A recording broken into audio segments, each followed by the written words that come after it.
looking at you. It ain't got nothing to do with we love you, we knew you, we know your family. As a matter of fact, we'll take you in. You go into exile and come on into our state and come on in. But we taking your land, your resources. Why? Because you weak.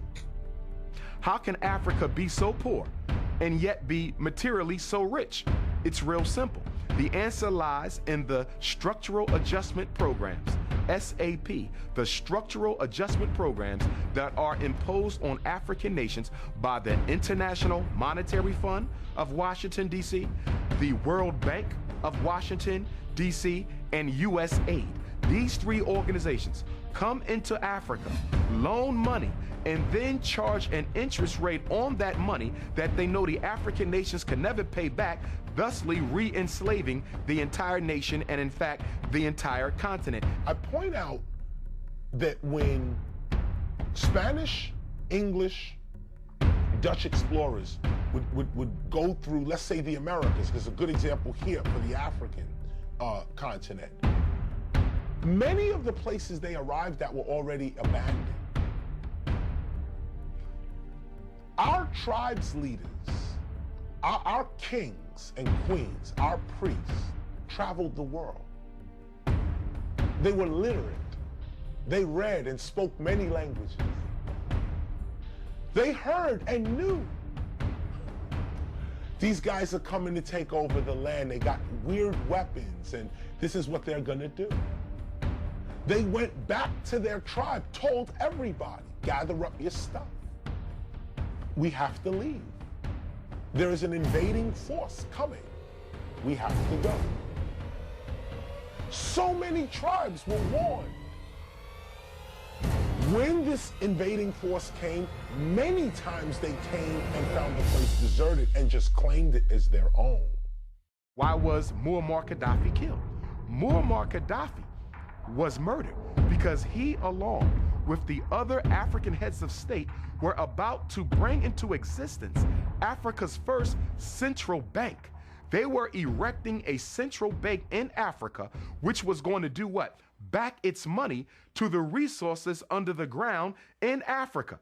Now, what would that have done to the global economic order? Remember, the United States dollar isn't backed on any natural resource. The British pound isn't backed on any natural resource. The Canadian dollar, the European Union, their currency isn't backed on any natural resource because Europe doesn't have a lot of natural resources. Africa does. So if they would have been successful in creating a central bank of Africa, coming up with a unitary currency, and then backing that currency to the material wealth under the soil, they would have bankrupted every other economic system in this world from America to Europe to China. That was revolution, and that's why Muammar Gaddafi had to be assassinated, because he was about to help the African heads of state eliminate modern slavery and neocolonialism from the continent.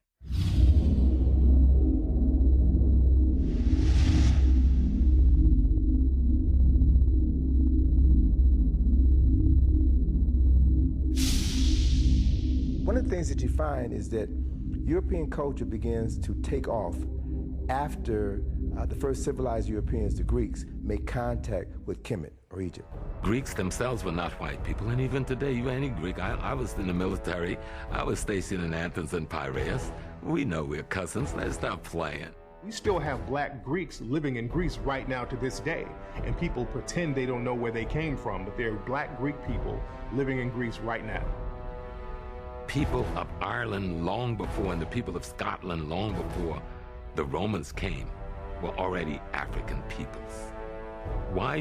If you see a picture of a Scottish person, there's always somebody with like this real thick black hair, right?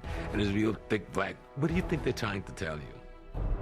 You know, they came out with a report a few years ago saying that King Tut shared DNA with men up in Britain. And the thing is, the Egyptians went into Britain, particularly Scotland, later on down the line.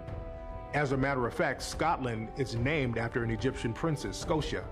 And many of the descendants of those Egyptians are there to this day, but they're now known as gypsies. And the term gypsy is just a variation of the word Egyptian.